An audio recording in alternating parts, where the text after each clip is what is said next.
15 days before my JEE exam and I was still not able to score beyond 100 marks. 15 दिन में क्या ही हो जाएगा यार, क्यों करी भाई 2 साल पढ़ाई। लोग 4 महीने में 99 थे और 2 साल में 2 साल में अटका।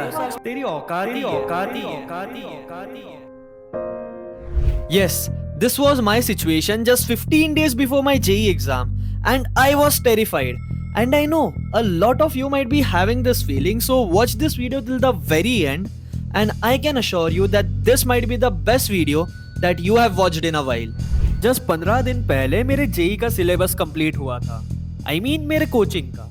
70% of that was probably done by me and 50% is max what I retained. तो इसीलिए I took a bold decision which turned out to be the best decision. मैंने डिसाइड किया कि अब मैं कोई भी नए चैप्टर को हाथ नहीं लगाऊंगा एंड जो चैप्टर्स मुझे आते हैं उनको ही बहुत प्यार से रिवाइज करूंगा ताकि एटलीस्ट 70% ऑफ क्वेश्चंस में एग्जाम में अटेम्प्ट कर पाऊं. I used to wake up at around 5:30 in the morning, brush up, have tea, lighten up my weight and sit for my first revision slot. From 6:30 to 8 मैं chemistry या physics में से कुछ उठा लेता था and these used to be my peak productive hours. 8 से 9 में मैं नहाना और खाना दोनों कर लिया करता था. अब 9 से 12 मेरा और एक स्टडी सेशन या इफ कोई मॉक टेस्ट प्लान है तो मैं वो दे दिया करता था. बट यस, मेक श्योर कि ये सेशन आपका मोस्ट एक्टिव स्लॉट रहना चाहिए बिकॉज एक्चुअल एग्जाम भी इसी टाइम स्लॉट में होती है. 12 बजते ही मेरा पेट गिड़गिड़ाना शुरू कर देता था एंड टीएम के उसी के लुत्फ उठाते हुए मैं मेरा भोजन ग्रहण करता था. 12:30 to 1 मैं कभी थोड़ा शॉर्ट स्क्रॉल कर लेता तो कभी क्रिकेट खेलने नीचे पहुंच जाता. अब 1 से 3:30 उन भीगी भीगी आंखों को ले मैं थोड़ा केमिस्ट्री पढ़ते पढ़ते घूम लिया करता या मैथ्स के हार्ड टॉपिक्स के सवाल उठा लिया करता. अब रीजन इसका यही था कि इस स्लॉट में मुझे आती थी दुनिया भर की नींद. खुद की बॉडी को समझना is another important skill that will help you in JEE. 3:30 से 4 में कभी कुछ खा लेता वरना बस थोड़ी देर टीवी चलाकर आगे बढ़ जाता. 4 से 5:30 में और थोड़े क्वेश्चंस लगाता एंड जरूरत पड़े तो रिवीजन भी निपटाता. अब 5:30 to 6:30 मैं फिर से कुछ खाता था.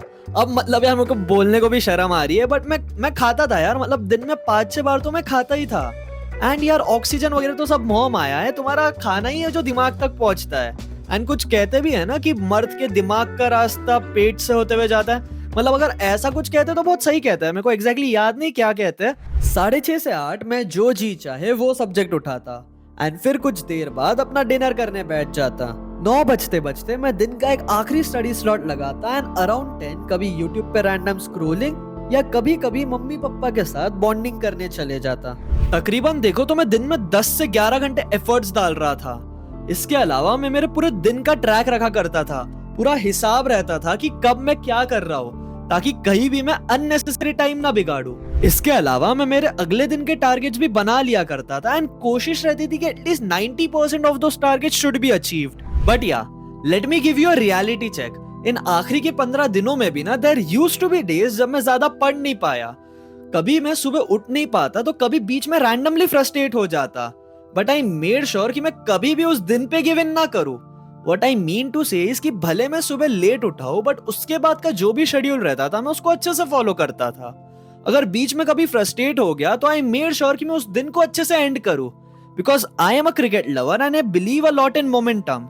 तो मुझे ऐसा लगता है ना कि अगर आप आपके दिन को अच्छे से एंड करते हो तो देयर आर हाई चांसेस कि अगले दिन आप अच्छे से स्टार्ट करोगे. And this theory has worked pretty well for me and मुझे लगता है ये आपके लिए भी काम करेगी. इन आखिरी के 15 दिनों में रोज तुम्हें ये ख्याल आएगा कि यार व्हाट इफ मेरी एग्जाम क्लियर ना हो.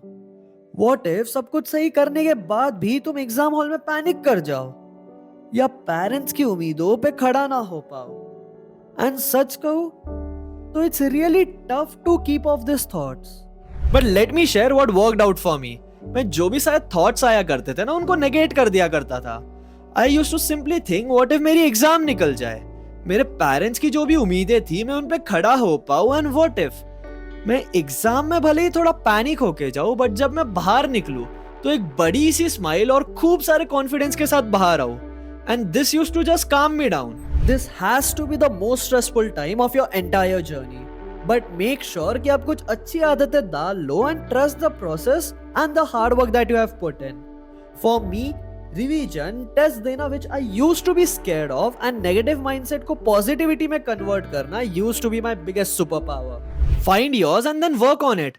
I bet 20 से 30 मार्क तो आपके अभी भी बढ़ सकते हैं. And that's not even an estimation, it's a guarantee. Just keep working, don't stop and be really consistent. At the end of it, भले ही मेरे टेस्ट में कभी 100-110 के ऊपर मार्क्स बढ़ नहीं पाए, बट मुझे ऐसा लगता है ना कि ऊपर वाला सब देख रहा है.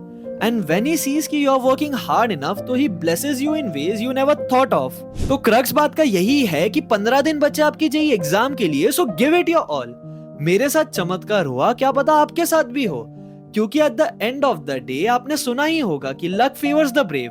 So be brave enough to accept what it may after giving it your best in this last 15 days. If this video motivates you even by 1%, नीचे जाके कमेंट कर देना यार, दिल से काफी अच्छा लगता है. एंड इफ आपको कोई भी डाउट है, कुछ भी मुझसे पूछना है, तो ज्वाइन द व्हाट्सएप कम्युनिटी या message me on Instagram. Links are there in the description. Also और एक रिक्वेस्ट है यार कि अभी तक चैनल को सब्सक्राइब नहीं किया है ना, तो यार मतलब कर दो यार, कर दो. चलो मस्ती कर रहा हूँ. इफ आपको ये वीडियो अच्छा लगे तो लाइक शेयर सब्सक्राइब सब कुछ कर देना. And I will see you in the next one. Bye bye.